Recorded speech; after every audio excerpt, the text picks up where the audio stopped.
오늘 우리에게 주신 하나님의 말씀은 신약성경 로마서 8장 18절부터 25절까지 말씀입니다. 허락하신 말씀을 봉독하겠습니다. 생각하건대 현재의 고난은 장차 우리에게 나타날 영광과 비교할 수 없도다. 피조물이 고대하는 바는 하나님의 아들들이 나타나는 것이니 피조물이 허무한 데 굴복하는 것은 자기 뜻이 아니요 오직 굴복하게 하시는 이로 말미암음이라. 그 바라는 것은 피조물도 썩어짐의 종노릇한 데서 해방되어 하나님의 자녀들의 영광의 자유에 이르는 것이니라. 피조물이 다 이제까지 함께 탄식하며 함께 고통을 겪고 있는 것을 우리가 아느니라. 그뿐 아니라 또한 우리 곧 성령의 처음 익은 열매를 받은 우리까지도 속으로 탄식하여 양자될 것 곧 우리 몸의 속량을 기다리느니라. 우리가 소망으로 구원을 얻었음에 보이는 소망이 아니니 보는 것을 누가 바라리요. 만일 우리가 보지 못하는 것을 바라면 참음으로 기다릴지니라. 아멘.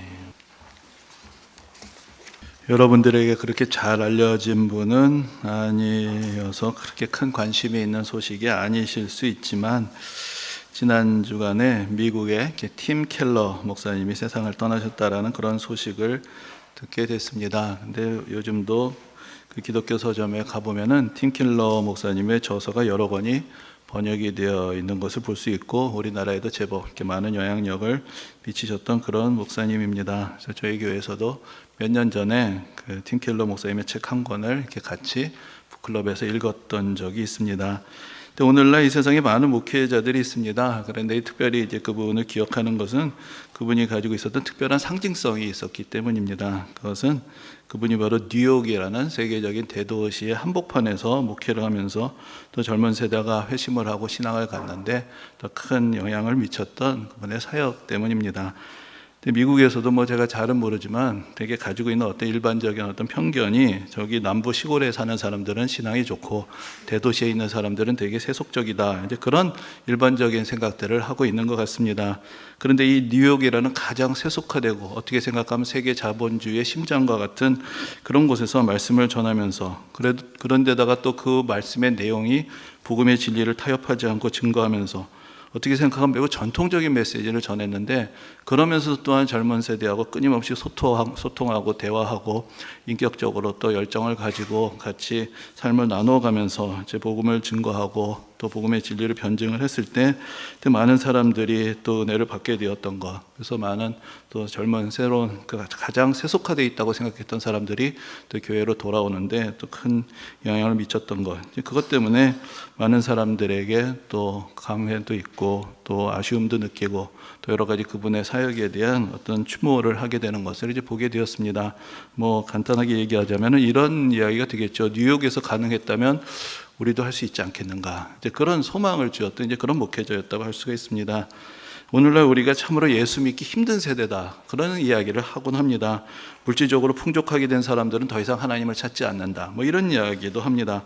하지만 오늘날에도 곳곳에서 여러 신실한 하나님의 사람들이 이 시대에도 변함없는 복음의 진리를 전하면서 또 하나님의 구원의 역사의 현장을 보여주고 있다는 것도 또 사실인 것입니다.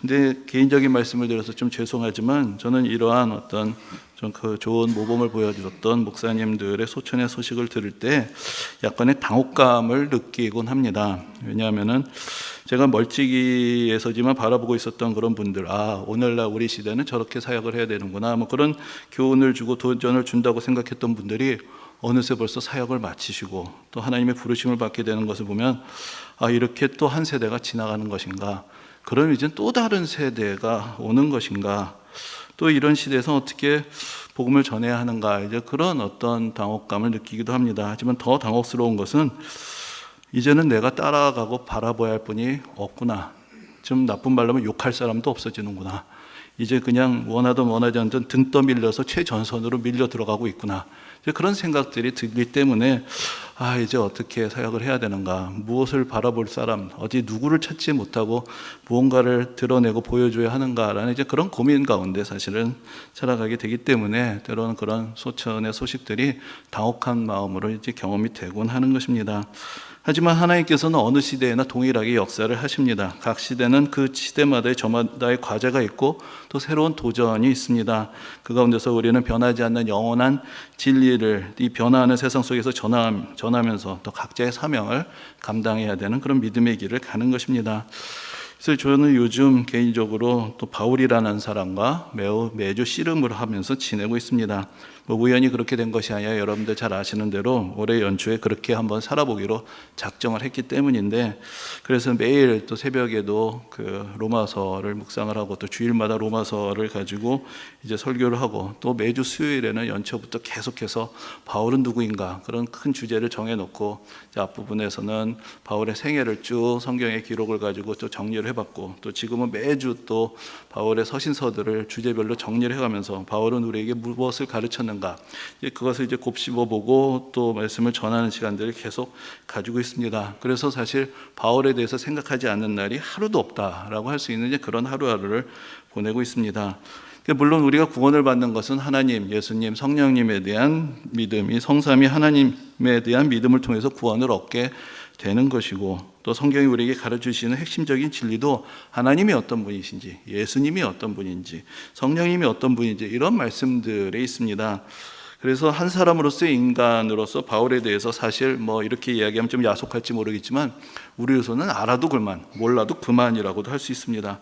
하지만 이 바울이라는 사람이 어떤 우리에게 좀 특별한 의미를 갖는 것은, 바울은 우리의 구세주도 아니고 메시아도 아니고 우리와 같은 사람으로서 저 하늘에서 내려온 사람이 아니라 우리 곁에 있는 한 사람의 우리의 신앙의 어떤 같은 길을 가는 사람이지만, 그러면서 또한 우리와 같은 육신의 삶을 나누면서도 또 우리 곁에서 우리의 진리의 길을 인도해주는 그런 역할을 맡았던 사람이었기 때문에, 그런 차원에서 우리가 또한 그의 삶에 대해서 또 관심을 가져보게 되는 것입니다. 이 바울이 어떤 사람인가에 대해서 또 여러 사람들이 글을 쓰고 또 여러 가지의 이야기들을 해왔습니다. 그런데 이제 저로서는 가장 인상적이었던 글 중에 하나가 바르트라는 신학자가 로마서 주석을 쓰면서 그 로마서 첫머리 1장 1절을 해석하면서 썼던 내용인데, 그 내용이 이렇습니다. 그가 이제 1장 1절 첫머리, 예수 그리스도의 종 바울은 사도로 부르심을 받아라는 이제 그 말을 설명을 하면서 바울에 대해서 이렇게 이야기합니다. 지금 이 말을 하는 사람은 자신의 창작에 열광하는 천재가 아니라 사명에 붙잡힌 심부름꾼이다. 그는 주인이 아니라 종이며 왕을 섬기는 신하다. 바울이란 사람이 누구든 그가 하고자 하는 일이 무엇이든 그에게 맡겨진 사명의 내용은 궁극적으로 그 사람 안에 있지 않다. 그것은 그 사람 위에 있으며 도저히 극복할 수 없는 낯섦 속에, 그리고 도저히 도달할 수 없는 아득한 곳에 있다. 그렇게 얘기를 했습니다. 그러니까 바울이라는 사람은 자기 자신의 어떤 그 메시지를 전했던 사람이 아니고, 자기가 이해할 수 없는 그런 하나님의 은혜의 붙들림을 받아서 그것을 전하는 그런 심부름꾼으로 살았던 사람이었다라고 그렇게 표현을 하고 있는 것입니다. 사실 바울은 자기 스스로도 그렇게 고백을 합니다. 나는 예수 그리스도께 붙잡힌 사람이라고 그렇게 표현을 합니다. 그리고 그는 회심 이후로 평생을 자기가 한때 박해했던 그 예수 그리스도의 구원의 복음을 전파하는 데 헌신된 그런 삶을 살았습니다. 그런데 이제 우리가 바울의 삶에서 주목하게 되는 것은, 사실 우리가 지금 바울이 쓴 로마서라는 책을 또 계속 읽고 가고 있지만, 이 바울이 이 로마서라는 서신을 쓸 때는 우리가 가지고 있는 신약 성경이라는 책이 없었다는 데 있습니다. 우리가 가진 신약 성경을 보면은 이제 예수님의 행적을 기록한 복음서들이 그 앞자리를 차지하고 있지만, 그것을 이제 기록된 연대로 생각을 해보면은 대부분의 복음서들은 다 바울의 서신들이 쓰여진 이후에 기록이 된 것입니다. 물론 예수님의 행적에 대한 목적자들이 있었습니다. 그리고 예수님께 전했던 그 말씀들을 아마 기록한 단편들도 보존이 되어 왔을 것입니다. 하지만 바울이 선교여행을 다니고 또 복음을 전하고 서신서를 쓸 때까지만 해도 우리가 아는 그 4권의 복음서 중에 어떤 것도 그렇게 복음서로 묶여져서 기록이 되어서 나오지 않았습니다. 다른 말로 하자면 바울은 예수 그리스도를 통해서 우리에게 나타난 구원의 길을 처음으로 우리에게 기록해서 전해준 사람이라는 그런 특별한 의미를 가지고 있는 것입니다. 그래서 이제 서신서를 읽으면서 종종 드는 의문이, 바울은 어떻게 이 모든 것을 알게 됐을까? 어떻게 이런 가르침을 깨닫고 우리에게 전하게 된 것인가라는 그런 질문들을 하곤 합니다. 어떻게 생각하면 이것 어폐가 있는 말씀인지 모르지만, 복음서는 예수님이 행하신 것을 그냥 그대로 기록을 하면 되는 것이죠. 예수님이 이렇게 하셨다, 예수님께서 이렇게 말씀하셨다, 그것을 듣고 기록하면 되는 것입니다.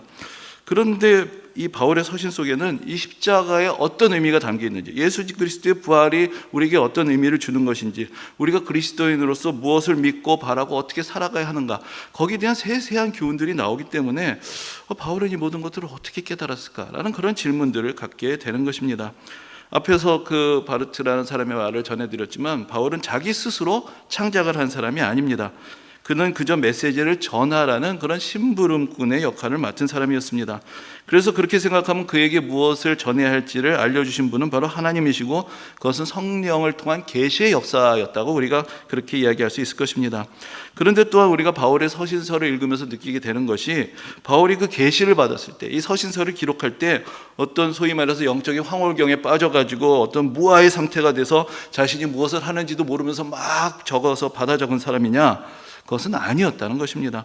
바울의 서신을 보면 그의 고민과 갈등과 열정과 깨달음의 과정들이 절절하게 담겨 있습니다. 지금 우리가 로마서를 읽고 있습니다. 바울이 로마서를 쓸 때 바울의 마음이 백지장 같았느냐? 그렇지 않았습니다. 그의 마음속은 그 로마 교회 성도들에 대한 애정, 열정으로 가득 차 있었습니다. 로마에 있는 이방인 성도들, 유대인 성도들, 그들이 서로 화목하기도 하지만 또 갈등을 빚고 있고, 그들이 한 믿음의 공동체 안에 있지만 그러면서도 그들 안에 해결되지 않은 영적인 문제들이 있는 것을 보면서 고민하면서 기도하면서 어떻게 그들 모두가 그리스도 안에서 하나의 공동체를 이루게 될 것인지, 그들 모두가 어떻게 하면 좀 더 그리스도 안에서 더 신앙의 성숙을 이룰 수 있을 것인지, 이런 것들을 고민하고 간절히 바라는 그런 열정으로 한 글자 한 글자 그 적어갔던 그런 여정들이 우리 눈에 그대로 드러나 있는 것입니다. 그래서 바울에게 임한 하나님의 계시라는 것은, 바울이라는 인간을 하나님의 타이프라이터로 사용을 하셔서 두두두두 글자를 쓰게 하신 것이 아니라, 바울이라는 인간의 모든 것, 그의 경험, 그의 생각, 그의 열정, 그의 감정, 그 삶의 모든 순간들을 다 사용하셔서 복음을 기록하고 계신 것입니다. 그래서 우리는 바울의 서신을 통해서 하나님을 만나고 예수님을 만나고 성령님을 만나지만, 그러나 또한 바울의 서신을 통해서 바울을 만나고 바울과 대화하고 바울에게 묻고 또 바울에게 배우는 그런 길을 함께 가게 되는 것입니다. 오늘 본문에서 바울은 우리에게 있는 소망에 대해서 이야기를 합니다. 그리고 그것은 소망이기 때문에, 다른 말로 하면 우리가 바라는 것, 우리가 바라야 하는 것이기 때문에 그것은 아직 보이지 않고 아직 완전하게 드러나 있지 않다고 그렇게 이야기를 합니다. 그러면 또 계속해서 우리에게 들게 되는 의문은 이것이죠. 그럼 그 소망에 대해서 어떻게 알았는가? 예수님이 어떤 분이셨다라고 이야기를 하려면 그것은 예수님께서 행하신 일을 보고 듣고 전하면 되는 것입니다. 그러나 우리에게 앞으로 이런 일들이 나타날 것이다 라고 이야기가 되면 이건 또 다른 차원의 이야기가 되는 것이죠. 그것을 어떻게 깨닫고 이렇게 확신을 가지고 전하게 되었는가? 이제 거기에 대한 질문들을 오늘 계속 던져보는 것입니다. 그런데 바울이 오늘 본문을 시작하면서 매우 인상적인 단어를 사용합니다. 그것은 바로 생각하건대라는 말입니다. 다른 말로 하자면, 바울은 지금 자신이 기록하고 있는 이 서신서의 내용들을 깊은 생각, 깊은 묵상, 깊은 성찰을 통해서 깨닫게 되었다라고 그렇게 말하고 있는 것입니다. 그런데 이 생각하건대라는 말은 성경의 언어로는 매우 부적절하게 보입니다. 어떻게 메신저가 자기 생각이 있는 것인가? 자기 생각을 어떻게 여기서 말해도 되는 것인가? 우리가 사실 구약 성경의 많은 선지자들의 글을 보면 여호와께서 말씀하시니라 이렇게 되어 있습니다. 모세가 율법의 말씀을 전할 때도 하나님께서 십계명에 기록하신, 하나님께서 모세를 부르셔서 하나님께서 말씀하신 것을 백성들에게 전하였습니다. 근데 바울은 여기서 생각하건대라는 그런 표현을 쓰고 있는 것입니다. 그래서 이제 앞에서 말씀드린 대로 이 바울의 생각, 고민, 묵상, 기도, 성찰의 모든 과정이 사실은 바울이 계시를 받는 과정이었다라는 것을 우리가 생각해 볼 수 있어야 할 것이고, 계시를 깨닫는 과정이 그의 삶의 모든 고민과 생각을 통한 것이었다라는 것을 우리가 또 이해할 것입니다. 그러므로 이 생각하건대라는 말은 우리가 또한 오늘날 어떻게 믿음의 삶을 살아가야 하느냐에 대해서 매우 중요한 교훈을 주게 됩니다. 사실 우리가 성경 속의 인물들의 삶을 생각을 할 때 우리가 때로 그런 생각을 하게 될 때도 있습니다. 아니, 나도 구약 시대에 무슨 아브라함이나 누구처럼 하나님이 딱 나타나셔서 가라 하면 나도 가겠다. 그런데 사실 나한테는 그렇게 말씀을 안 하시니까 나는 하나님 뜻이 무엇인지 잘 모르겠다. 그렇게 생각하는 경우들이 많습니다. 하지만 우리가 구약 성경의 그 행간의 내용들을 읽어보면은 그 시대 사람들도 많은 혼란 속에 있었습니다. 무엇이 하나님의 뜻인지 알지 못해서 고민하고 방황했습니다. 많은 실수도 저질렀습니다. 잘못된 길도 갔습니다. 그러면서 그들의 삶의 교훈을 통해서 하나님의 뜻을 하나하나 깨달아가고 그러면서 성숙해갔던 그런 과정들이 우리가 생각하는 그 모든 믿음의 사람들의 삶 속에 피할 수 없이 있었다는 것, 그것을 우리는 또한 기억해야 하는 것입니다. 그래서 우리에게는 이 신앙의 삶을 반추하고 생각하고 그 의미를 다시 깊이 생각해보고, 그래서 오늘 우리가 어떻게 살아야 할지를 생각함으로 깨닫고 계시를 받는 그런 과정들이 바울도 그랬는데 우리에게야말로 또 더욱더 절실하게 필요한 것입니다. 근데 사실 오늘날 우리는 생각할 수 있는 시간과 여유를 별로 많이 갖고 있지 못합니다. 그런 생각하는 방법 자체를 많이 잃어버리게 된 것 같습니다. 오늘날 여러 가지 변화가 있지만 그 중에 큰 변화들이 여러분들 다 아시는 대로 한편으로는 정보의 홍수가 있고 또 한편으로는 영상으로 된 정보의 범람이 있지 않나라는 그런 생각을 해봅니다. 자, 여러분, 여기 한 권의 어떤 문자로만 기록된 책이 있습니다. 자, 이 책을 읽는데 몇 시간이 걸릴까요? 아마 사람마다 다 다를 것입니다. 그 분야의 전문가가 본다면 한두 시간이면 쑥 살펴보면서 이런 내용이구나 다 이해를 할 수가 있습니다. 그러나 그 분야의 문외한이 뭔가 좀 공부를 해보려고 그 책을 읽는다면은 아마도 여러 달이 걸려야 간신히 그 내용을 좀 이해하고 파악할 수가 있게 될 것입니다.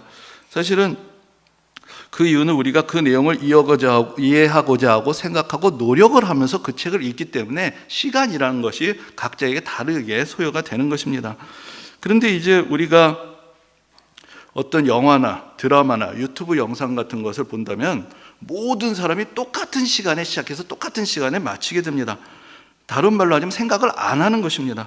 그냥 보고 그냥 느낍니다. 그러면서 끝나게 되면 내가 뭔가 알게 되었다는 느낌을 받습니다. 그렇게 하면서 수많은 정보들, 수많은 이야기들이 그냥 우리의 머릿속을 스쳐서 지나갑니다. 내가 어떤 정보, 어떤 교훈을 내 삶에 얻어가고 내 삶의 일부로 만들기 위해서는 그냥 앉아서 듣고 보고 있는 것이 아니라 생각하고 곱씹고 이해하고자 노력하고 때로는 저항하고 거부하고 또 다시 생각해보는 그런 과정을 거칠 때 그제서야 그 내용들이 나의 것이 될 수가 있는 것입니다. 바울이 계시를 받고 서신서를 기록했던 과정도 이와 비슷합니다. 그는 단지 아무런 생각 없이 영감대로 받아서 그냥 듣고 적은 사람이 아니라 생각하고 곱씹고 고민하면서 그 자신의 메시지를, 하나님께서 자신에게 주신 메시지를 자기의 삶에 새겨가면서 자기의 것으로 만들어서 자기의 삶으로 그 메시지를 증거하는 그런 삶을 살고 그러면서 서신서의 말씀을 기록했던 그런 삶이었던 것입니다. 그런 과정을 여기서 생각하건대라는 그런 표현에 담아서 나타내주고 있습니다. 그 18절에 보면 그가 이렇게 얘기합니다. 생각하건대 현재의 고난은 장차 우리에게 나타날 영광과 비교할 수 없도다. 저는 이 말씀을 대할 때마다 오늘 궁금하다는 말을 계속 드리는데 정말로 궁금할 때가 있습니다. 바울은 어떤 영광을 보았는가? 얼마나 대단한 영광을 보았는가? 얼마나 대단하고 위대한 영광을 보았기에 그는 자기가 당하고 있는 이 현재의 고난이 아무것도 아니라고, 비교할 수 없다라고 그렇게 말할 수 있었을까? 그런 질문들을 계속 던져보곤 합니다. 이 고린도후서 11장에 보면은 바울이 고린도의 성도들에게 편지를 보내면서 그가 사도로서 어떤 고난을 당했는가에 대해서 회상하는 그런 장면이 있습니다. 거기서 그가 직접 이렇게 기록합니다.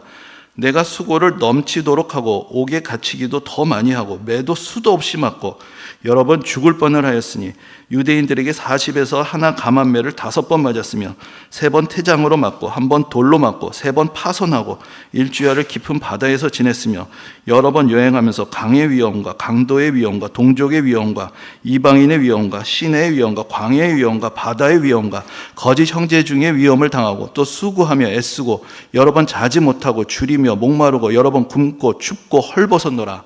이것이 내가 복음을 전하는 여정이었다라고 그가 직접 그렇게 고백을 하고 있습니다. 우리가 사도 바울의 선교 여행에 대해서 우리가 전에 수요예배에서도 그렇게 했지만 되게 이렇게 또 바울의 여정을 지도로 보여줍니다. 그래서 바울이 안디옥에서 출발해서 여기를 지나서 이렇게 다녔습니다라고 그렇게 궤적을 선으로 보여줍니다. 그것이 우리에게는 선으로 보이는 궤적이지만 바울의 삶에서는 한 곳에서 한 곳으로 이동한 그 과정 자체가 그 여러 가지 짐승들과 도적들과 강도들과 그 가운데서 그 수많은 육신의 피로와 그 많은 어떤 헐벗음과 굶주림의 여정이었고, 그리고 도착한 새로운 새로운 도시에서 많은 사람들의 반대와 핍박과 돌로 침과 그런 모욕을 당하면서, 그러면서 또 다른 곳으로 가고, 그러면서 또 다른 곳으로 가는 그런 위험의 연속, 고난의 연속이었다. 그것을 우리에게 그렇게 고백을 하고 있는 것입니다. 사실 여러분, 만일 바울이 예수를 믿지 않고 사도로 부르심을 받지 않았다면은 그는 사실은 그가 이야기를 하고 성경에서 드러내는 것처럼 로마의 시민권을 가진 집안에 속한 사람으로서 상당히 풍족한 삶을 살 수 있었을 것이고, 또 바리새인으로서 많은 유대인들에게 핍박이 아니라 존경을 받는 그런 삶을 살면서 아주 안락한 삶을 살 수 있었을 것입니다. 세상 사람들의 눈으로 본다면 사실 바울은 예수 믿고 망한 것입니다. 완전히 그의 삶의 기회를 다 내버리고 인생을 망쳐버린 그런 사람이었다라고 그렇게 표현할 수 있을 것입니다. 하지만 그가 바라보았던 하나님의 나라의 영광이 너무나 큰 것이었기 때문에, 그가 깨달은 하나님 나라의 영광이 너무나 크고 황홀한 것이었기 때문에 그는 이 세상에서 그가 당했던 고난들을 능히 견디고도 남았던 것입니다. 우리가 바울이 보았던 것을 볼 수 있다면, 우리가 바울이 깨달았던 것을 깨닫고 확신할 수 있다면, 그럼 아마 우리의 삶도 달라질 수 있지 않겠는가. 우리 삶의 모든 짐을 능히 감당하고 견뎌낼 수 있는 소망의 근거를 발견할 수 있지 않을까라는 그런 생각을 이런 바울의 고백을 통해서 다시 한번 해보게 됩니다. 우리의 문제가 우리의 삶의 짐이 무거운 데 있는 것이 아니라 어쩌면 우리가 바라보고 있는 소망이 너무나 얄팍하고 너무나 가벼운 데 있는 것은 아닌가. 그렇기 때문에 바울이 어떻게 그 소망을 발견하게 됐는지, 바울이 발견한 그 소망이 무엇이었는지를 우리가 좀 더 관심을 가져야 되지 않겠는가라는 그런 생각을 하게 되는 것입니다. 사실 우리가 생각의 힘도 잃었고 또 여러 가지로 깊이 생각할 수 있는 기회들을 놓치고 있지만, 그러나 여전히 우리도 무언가에 대해서 생각을 합니다. 여러분, 무슨 생각을 하고 살아가십니까? 어떤 일에 골몰을 합니까? 무엇 때문에 근심하고 걱정하고 염려하고 계획을 세우고 준비하고 전략을 짜고 신경을 쓰고 무엇을 얻기 위해서 또 평가하고 판단하고 반성하면서 그렇게 살아가고 있습니까? 우리가 살아가고 있는 삶의 현실이기 때문에 우리는 사실은 생각하지 않을 수 없고 고민하지 않을 수 없습니다. 그러나 그렇게 생각하고 고민하는 그 모든 내용들이 또한 우리의 또 다른 삶의 현실을 지금 만들어내고, 그렇게 해서 반복해서 우리는 계속해서 우리가 이 세상의 삶을 이어가고 있는 것입니다. 근데 바울이 오늘 본문에서 그가 어떻게 하나님의 영광스러운 미래를 깨닫게 되었는가, 그러면서 이야기하고 있는 몇 가지 이야기들이 있습니다. 먼저는 그가 깨달은 것이 바로 이 세상 모든 피조물들의 고통과 탄식이었다라고 그렇게 이야기를 하고 있습니다. 그래서 오늘 본문의 몇 군데에서 그런 표현들을 사용합니다. 바로 피조물도 고대하고 있다. 또 피조물들이 허무한데 굴복하고 있다. 또 피조물들도 썩어짐의 종노릇하고 있는 데서 해방되기를 바라고 있다. 피조물이 다 이제까지 탄식하고 고통을 겪고 있다. 그런 표현들을 사용하고 있는 것을 보게 됩니다. 근데 우리가 앞에서 참 아름다워라라는 그런 찬양도 불렀지만은 사실 우리에게 자연은 참 아름답게 보입니다. 계절을 따라서 꽃이 피고 나무의 잎의 색깔이 변할 때 또 주는 그런 아름다운 풍경들이 우리에게 큰 만족을 주기도 합니다. 그래서 우리가 그런 대자연의 아름다움을 경험하기 위해서 또 가깝고 먼 곳으로 여행을 떠나기도 합니다. 그 자연을 볼 때 우리 마음에 어떤 풍족함을 경험할 수가 있기 때문입니다. 그러나 바울은 그 자연의 아름다움 속에서 이 자연 만물의 고통과 탄식의 소리를 같이 듣고 있습니다. 사실 여러분, 우리 시대에만 자연의 재앙이 있었던 것은 아닙니다. 고대 사회에도 우리가 경험한 것하고는 어떤 면에서는 더 비교할 수 없이 비참했던 그런 전염병의 창궐이 있었습니다. 또 지진과 자연재해들도 그 고대 사회에서도 그치지 않았습니다. 이미 고대 사회에서부터 인간들은 문명을 건설하면서 대규모로 자연을 파괴하기 시작했고, 자연도 여러 가지로 인간에게 보복하기 시작했습니다. 그래서 어떤 역사가들은 이렇게 얘기합니다. 역사상 모든 대제국의 멸망의 뒤에는 자연의 보복이 있다. 이렇게 표현을 하기도 합니다. 그래서 이 세상에는 참 이상한 부조화가 있습니다. 너무나 아름다운데, 하나님께서 창조하신 이 손길을 보여주는 이 아름다운 세상이 있는데, 그 가운데 피조물의 고통이 있고 모순이 있고 부조화가 있고 여러 가지 재앙이 그치지 않는 또 다른 현실이 있는 것입니다. 이 세상은 아름다운 곳인가? 고통스러운 곳인가? 그 아름다움과 고통이 함께 있는 세상을 살아가고 있습니다. 그 가운데서 바울은 이 모든 고통과 탄식에서부터 이 세상 모든 만물이 벗어나서 하나님의 영광을 찬양하게 되는 그 미래를 바라보게 되는 것입니다. 이 세상을 지으신 하나님의 선하심과 신실하심을 생각해 볼 때, 그리고 지금 눈앞에 보이는 부조화의 현실을 바라볼 때 어떤 결론이 나오게 되는 것인가? 하나님은 결코 이 세상을 고통 가운데 버려두지 않으실 것이다. 하나님께서 지으신 영광스러운 창조를 다시 회복하실 것이다. 이 세상은 변화될 것이다. 새롭게 될 것이다라는 그런 소망을 그는 오히려 그 탄식 소리 가운데서 깨닫게 되었던 것입니다. 또한 바울은 우리들의 인간의 모습 속에서, 우리 자신의 모습과 또 우리의 이웃들의 모습 속에서도 탄식 소리를 듣습니다. 그 가운데서도 부조화를 느낍니다. 그러면서 바울이 23절에서 이렇게 이야기합니다. 우리가 성령의 처음 익은 열매를 맺었다라고 이렇게 이야기합니다. 처음 익은 열매를 받았다. 이것은 어떻게 생각하면 매우 목가적으로 들리는 이야기지만 이 처음 익은 열매라는 것은 아직 열매가 다 맺히지 않았다라는 것을 표현하는 것입니다. 우리가 믿음 생활하면서 은혜도 받지만 또는 우리 자신의 모습 때문에 또 함께 믿음의 길을 가는 성도들의 모습 때문에 낙심하고 시험에 들 때가 하루 이틀이 아닙니다. 하지만 지금 보고 있는 모습이 전부가 아닙니다. 이것은 사고를 치자면 이제 막 풋사과가 열린 것에 지나지 않습니다. 하나님께서 우리에게 더 풍성하신 은혜, 무궁무진한 선하고 아름다운 열매를 맺게 하실 것입니다. 이 세상은 여전히 고통과 탄식 가운데 있고 우리도 우리 자신의 연약함을 보고 이 세상의 어둠을 보면서 끊임없이 탄식하게 되고 그 가운데서 고통을 겪습니다. 그러나 우리가 하나님의 신실하심을 다시 바라보게 될 때, 예수 그리스도를 통해서 보여주신 하나님의 영광을 기억할 때, 그리고 다시 오시겠다고 약속하신 예수 그리스도의 신실하신 약속을 믿고 의지할 때 우리는 이것이 결론이 아니다라는 것을 깨닫게 됩니다. 지금은 결론을 내리고 판단할 때가 아니라 하나님께서 약속하신 그 영광스러운 미래가 다 드러나기까지 우리는 소망하고 인내해야 하는구나. 그것을 우리가 또한 깨닫게 되는 것입니다. 그래서 오늘 본문에서 우리가 기다려야 하는 것을 바울이 두 가지를 다시 이야기합니다. 하나가 양자 될 것과 또 하나가 몸의 속량이라는 표현입니다. 그런데 우리가 지난 시간에도 살펴보았지만은 이미 바울은 8장 15절에서 우리가 양자의 영을 받았다라고 과거 시제로 이야기를 합니다. 또 16절에서 우리가 하나님의 자녀인 것을 성령이 증언하신다라고 현재 시제로 이야기를 합니다. 이미 양자의 영을 받았고 이미 하나님의 자녀입니다. 그러나 여전히 우리는 실망스러운 삶을 살아가고 있습니다. 그럼 우리의 결론은 무엇이냐? 남아있다는 것이죠. 양자 될 것이 남아있다. 양자가 될 것이다. 근데 이 양자 된다는 말에는 무엇이 들어있습니까? 우리가 지난 시간에도 말씀드렸지만 진정한 하나님의 아들은 예수 그리스도십니다. 그리고 우리의 양자됨이란 것, 우리의 하나님의 자녀됨이란 것은 예수 그리스도와 함께 예수 그리스도의 영광을 같이 받는 존재가 된다라는 그런 약속이 그 양자 될 것이라는 말에 담겨져 있는 것입니다. 그래서 이제 요한일서 3장 2절에서는 이렇게 표현을 합니다. 우리가 지금은 하나님의 자녀라. 장래에 어떻게 될지는 아직 나타나지 아니하였으나 그가 나타나시면 우리가 그와 같을 줄을 아는 것은 그의 참모습 그대로 볼 것이기 때문이니.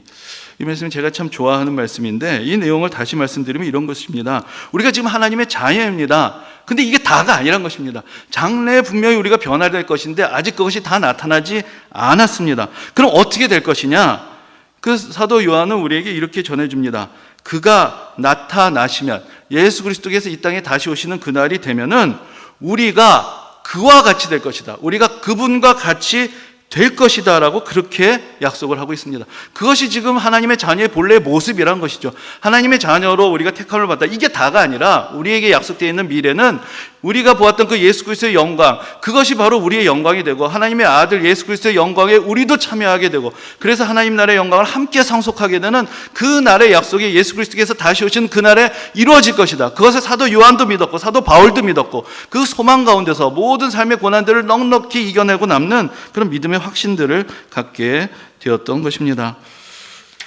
이것을 다른 말로 오늘 본문에서 또 몸의 속량이라는 말로 그렇게 표현을 합니다. 몸의 속량을 기다린다라고 그렇게 이야기를 합니다.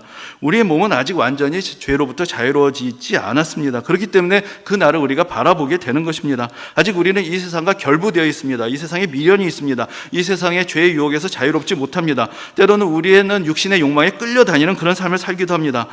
이것이 전부인가? 그렇지 않습니다. 이게 예수 믿는 삶의 전부인가? 그렇지 않습니다. 분명히 변화될 것입니다. 바울은 어떻게까지 얘기를 하느냐? 고린도 전서를 보면은 부활 이후에 그 영광이 이루어진다라고까지 우리에게 이야기를 합니다. 우리의 이 연약한 육신으로는 하나님 나라의 영광을 다 감당할 수가 없다. 그렇기 때문에 하나님께서 우리에게 우리의 죽음 이후에 부활을 허락하시고 새로운 육신을 주시고 그 안에서 하나님의 영광을 능히 감당하고 누리게 하실 것이다라는 그런 약속의 세계까지 우리에게 보여주고 있습니다. 그래서 우리에게는 그런 영광스러운 미래가 약속되어 있다는 것을 우리가 바라볼 때 이것이 내 모습의 전부가 아니다. 하나님께서 나를 어떻게 영광스럽게 하실 것이다. 그것을 기대할 때 우리는 오늘 나를 속이고 있는 이 거짓된 욕망, 이것이 다이고 너는 어쩔 수 없다라고 나를 속이고 있는 그 거짓된 욕망에서 벗어나서 그래서 우리가 우리의 뜻, 우리의 의지로 살아야 내가 이 세상에 성공한다는 그런 거짓된 소망을 버리고 우리는 하나님의 뜻에 따라 살 수 있다. 우리는 하나님을 기쁘시게 하면서 살 수 있다는 그런 믿음의 외침 안에서 하나님의 자녀가 된 은혜와 권세를 누리면서 한 걸음 한 걸음 우리에게 약속된 삶에 다가가는 그런 믿음의 도전을 하게 되는 것입니다. 사실 어떤 면에서 우리의 문제는 우리의 신앙을 이 세상 속에서 당장 이루어지는 것을 통해서 체험하고자 하고 경험하고자 하는 데 있습니다. 물론 신앙의 체험이란 건 매우 중요한 것입니다. 체험이 없으면 신앙을 가지기도 쉽지도 않고, 또 체험이 없는 신앙이란 것은 매우 뜨뜻미지근한 몸이 건조한 신앙이 되기가 쉽습니다. 그런데 중요한 것은 무엇이냐면은 우리가 어떠한 체험을, 어떠한 기도의 응답을 신앙의 증거라고 생각하느냐에 있는 것입니다. 만약 우리가 바라는 것이 다 이 세상에 속한 것뿐이고 이 세상의 영광이 전부이고 우리가 기대하는 것이 다 우리 눈앞에 나타나 보이는 것이 전부이라면은 그것을 우리가 신앙의 세계라고 생각하고 그것을 신앙의 증거라고 생각한다면 그 신앙은 어떤 신앙이 되겠습니까? 그것이야말로 그저 현실적인 세속적인 신앙이 되어버릴 것입니다. 그러한 신앙이란 것은 결국은 어떤 면에서는 과학의 세계, 다른 학문의 세계, 인간의 상식의 세계와 별로 다르지 않은, 어떤 면에서는 그보다 더 못한 것이 되어버릴 것입니다. 이 세상을 극복하고 이 세상 너머를 꿈꾸고 소망할 수 있는 그런 신앙의 의미 자체를 우리는 잃어버리게 될 것입니다. 여러분, 우리가 때로 기도의 응답을 받지 못할 때, 이 세상의 불의한 모습을 볼 때 하나님이 어디 계시는가를 묻게 됩니다. 이 세상 사람들도 그리스도인들에게 하나님이 어디 계시냐고 그렇게 질문을 합니다. 이런 질문에 대한 그리스도인들의 대답은 무엇이어야 하는가? 오늘 본문의 말씀대로 하자면 그것은 기다려보라 라는 데 있다는 것입니다. 기다려보라. 그 C.S. 루이스가 순전한 기독교라는 책에서 이런 얘기를 합니다. 하나님이 왜 이 세상에 직접적으로 개입하시지 않느냐라고 묻는 사람들에게 이런 대답을 합니다. 극작가가 무대 위로 걸어 나오면 그 연극은 끝난 것입니다. 연극이 이루어지는 무대 위에서 작가와 연출은 보이지 않습니다. 배우들만이 보입니다. 그러나 반드시 그 모든 것들을 준비하고 계획하고 연출한 사람들이 있습니다. 지금 이 세상의 모든 것들을 계획하고 준비하신 하나님의 모습은 우리 눈에 보이지 않습니다. 그러나 마치 연극이 다 끝났을 때 배우들이 먼저 올라와서 박수갈채를 받지만, 그리고 맨 마지막에 작가, 연출이 올라와서 사람들의 환호 가운데 영광을 받습니다. 이와 같이 그날이 되면 하나님의 영광이 온 세상에 분명하게 압도적으로 위엄 있게 드러나게 되고 온 세상이 하나님 앞에 찬양과 경배를 돌리는 그날이 반드시 올 것입니다. 그러나 그날은 모든 불의하고 악한 사람들을 향한 마지막 심판의 날이 될 것입니다. 우리에게 기다림의 시간을 주신 것은 그 자체가 하나님의 은혜입니다. 우리가 하나님의 심판대에 서기 전에 돌이키고 깨닫고 회개하고 새로워지고 진정한 소망, 이 세상에 속한 소망에서 벗어나서 진정한 하나님의 나라를 소망할 수 있는 그때가 되기까지 하나님께서는 또한 기다리고 계신 것입니다. 그리스도인은 어떤 사람들인가? 보이지 않는 세계를 믿고 그 세계가 다가온다는 것을 믿는 사람들입니다. 눈에 보이는 세계가 전부가 아니고 장차 하나님의 영광이 나타나고 이 세상의 모든 고통과 눈물이 사라지고 하나님의 자녀들이 하나님의 아들 예수 그리스도의 영광을 지닌 그런 거룩하고 아름다운 존재로 변화될 그 날을 믿고 기다리는 사람들인 것입니다. 여러분, 우리가 당장 기도의 응답을 받지 못했다고 때로는 실망합니다. 그때 우리가 심각하게 질문해 보아야 할 것이 있습니다. 나는 지금 무엇을 구하고 바라고 기대하고 있는가? 내가 지금 구하고 바라고 기대하고 있는 것이 지금 하나님의 말씀을 기록해서 우리에게 전해주고 있는 사도 바울이 구하고 바라고 기도했던 것과 같은 것인가? 다른 것인가? 우리는 하나님께서 나에게 주시겠다고 사도들 통해서 약속하신 그것을 바라고 기대하고 구하고 있는가? 아니면 다른 것을 구하고 있는가? 우리는 하나님 나라에 나타날, 장차 나타날 영광을 바라고 기다리고 구하고 있는가? 이 세상의 영광을 바라고 기대하고 구하고 있는가? 그것을 우리가 심각하게 질문해 보아야 하는 것입니다. 과연 사도 바울이 우리가 지금 간구하고 바라고 기대하고 기도하고 있는 것 중에서 그 어느 하나라도 그의 평생을 통해서 응답받고 이룬 것이 있었는가? 우리가 바울이 전한 복음을 듣고 우리도 믿은 사람들인데, 사실 바울이 복음을 전하고 그 복음을 듣고 믿은 사람이 또 복음을 전하고 그 복음을 듣고 믿은 사람이 또 복음을 전하고 해서 우리도 믿게 된 사람들인데, 그리고 오늘날 우리도 바울이 기록한 그 서신서를 읽으면서 그 바울이 전하고 있던 그 메시지를 같이 들으면서 믿음의 삶을 살아가고 있는 사람들인데, 과연 우리의 소망의 내용이 사도 바울이 기록하고 바라고 우리에게 전해주고자 했던 그 소망과 같은 것인가 다른 것인가? 만약에 다르다면 그 왜곡은 언제부터 어떻게 일어나게 되었는가? 사실 거기에 대해서 우리가 심각하게 질문해 보아야 하는 것입니다. 바울과 같은 소망을 가진 사람들, 하나님께서 주신 그 믿음의 소망을 가진 사람들, 하나님 나라의 영광을 바라보고 있는 그런 사람들과 그렇지 않고 이 세상이 전부인 양 살아가는 사람들은 분명히 이 세상을 살아갈 때 다른 삶의 기준, 가치를 따라가면서 살아가게 될 것입니다. 사실 그리스도인이나 그렇지 않은 사람들이나 눈에 보이는 세상은 같습니다. 그들은 같은 세상 안에서 살아가고 있습니다. 그러나 그리스도인이 되게 하는 것은 보이지 않는 세계, 장차 나타날 세계에 대한 믿음에 있는 것입니다. 그 세계를 바라보고 그날이 오기를 기다릴 때 우리는 우리 눈에 보이는 세계에 굴복하지 않고 우리 자신의 연약함에 낙심하지 않고 언제나 어디서나 진실하고 정직하게 믿음의 길을 갈 수가 있는 것입니다. 바울은 오늘 본문에서 우리가 소망으로 구원을 받았다라고 그렇게 이야기합니다. 우리가 사실은 믿음으로 구원을 받는다는 말을 자주 합니다. 그러나 그 소망은 우리의 구원의 일부입니다. 우리가 가지고 있는 믿음 안에는 장차 하나님께서 이루실 것을 믿는 그 믿음이 함께 들어있기 때문입니다. 당장 이 세상에서 내가 원하는 바를 이룰 수 있다라고 믿는 것이 아니라 하나님의 뜻이 이루어질 것이다. 하나님의 영광이 나타날 것이다. 하나님의 의로우심과 거룩하심과 풍성하신 은혜와 사랑이 분명히 이 세상에 나타날 것이라는 것을 믿고 그때 우리의 구원이 완성이 되고 하나님 나라의 영광이 나타나고 이 세상의 구원이 완성된다는 것을 믿고 바라보는 것. 그렇기 때문에 우리의 소망과 우리의 믿음은 같이 가게 되는 것입니다. 우리가 지금 당장 눈에 보이지 않는 세계를 믿고 바란다면 우리에게 필요한 것은 바로 인내와 기다림입니다. 미래에 하나님께서 이루실 일을 바라보고 인내하고 기다리면서 장차 이루어질 하나님의 나라의 기준과 가치를 미리 앞당겨서 살아가는 사람들, 그 사람들이 바로 그리스도인이 되는 것입니다. 오늘도 소망 중에 인내하고 낙심하지 않고 우리 안에 허락하신 소망의 이유들을 다시 한번 생각해보며 더욱더 견고한 믿음의 길을 가는 그런 복된 하루가 또 복된 한 주간이 되시기를 주님의 이름으로 축원합니다. 아멘.